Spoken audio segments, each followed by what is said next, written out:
For our first project, we're going to be sculpting an ocean animal. And of course, the very first thing that we're going to do before we even open up our sculpting app is start collecting reference images.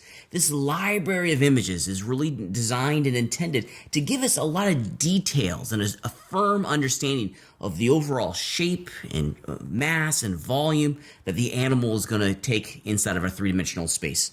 I have an idea of what a hammerhead shark looks like. That's the animal that I'm going to choose to sculpt.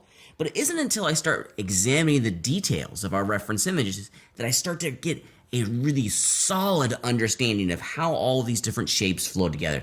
Now, not all reference images are made equal, and we want to be selective in the images that we choose to model with.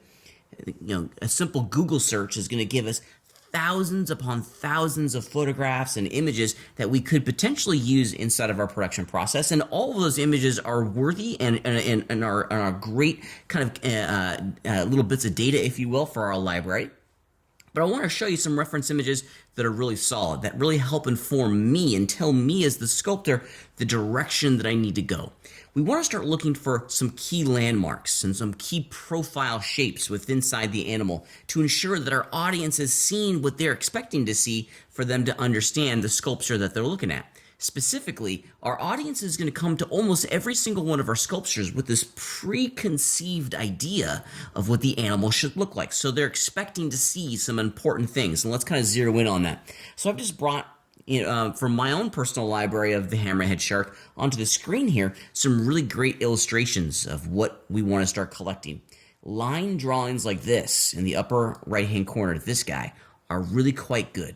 Line drawings and simple illustrations kind of distill complex data sets into very small, consumable ideas that makes it easy for me to see and understand what it is that I'm trying to sculpt.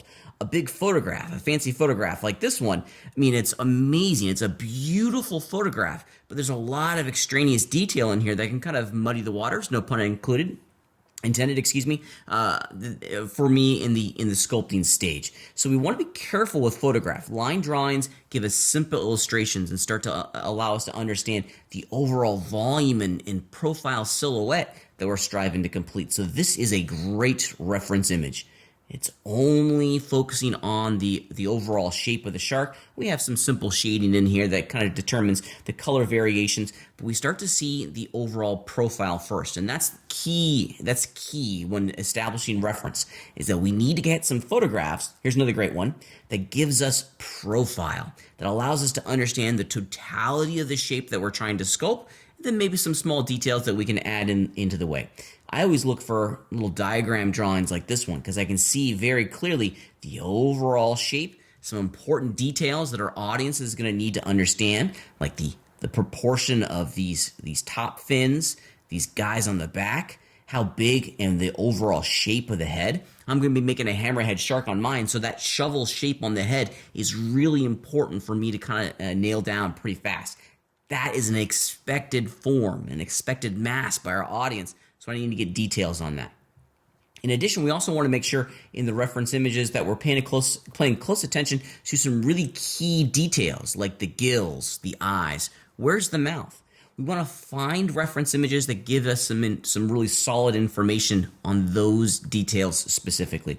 So find really beautiful pictures, but also strive to find some diagrams of the animal that you're trying to craft, because then you're going to be able to see the profile mass very specifically. So I always look for these. Photographs are beautiful, and this is a great photograph over here. I love this photograph. It shows the totality of the animal that I'm trying to craft, and I'm starting to understand how its natural environment informs our audience's understanding of what this thing is.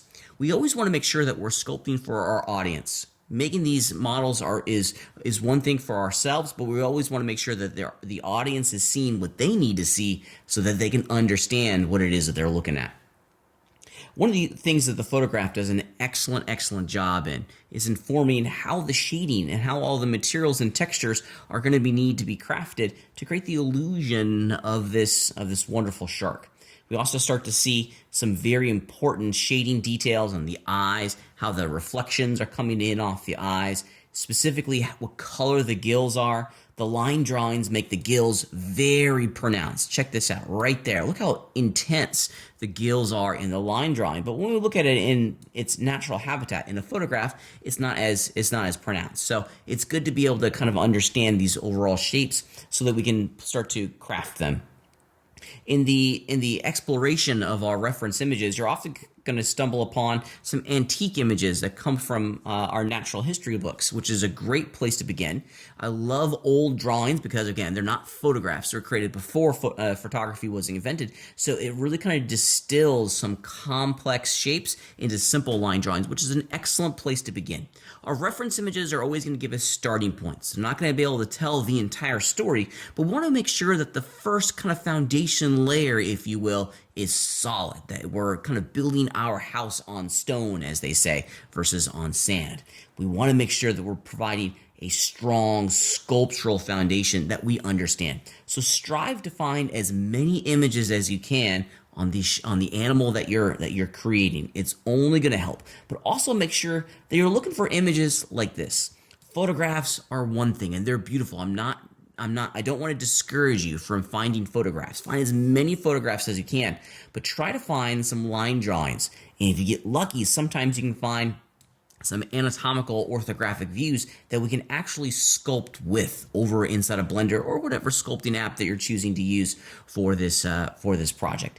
This is a great image, one that I'm going to continue to use over in Blender to serve as the foundation of the background image so that I can begin to flush out the mass and the proportion of all of these details.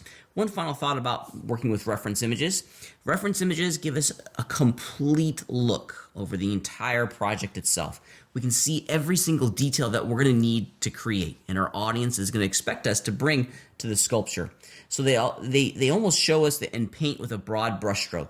We can see the relationship between the eyes, the mouth, the overall size of the animals. I can start to count and start to decode how many fins and detailed pieces that I'm going to need to create. Remember, our audience is coming to our sculpture with this preconceived understanding of what my hammerhead shark is going to look like. So I need to be able to produce and reproduce all of those key sculptural details so they're able to understand and enjoy the sculpture that I've made.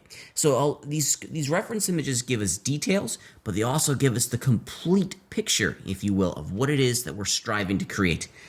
Every project is going to begin with reference. Find as many reference images as you can on the animal that you're going to create so that you come to the sculpting phase almost like a little miniature expert, if you will, on the object that you're trying to sculpt over in the computer.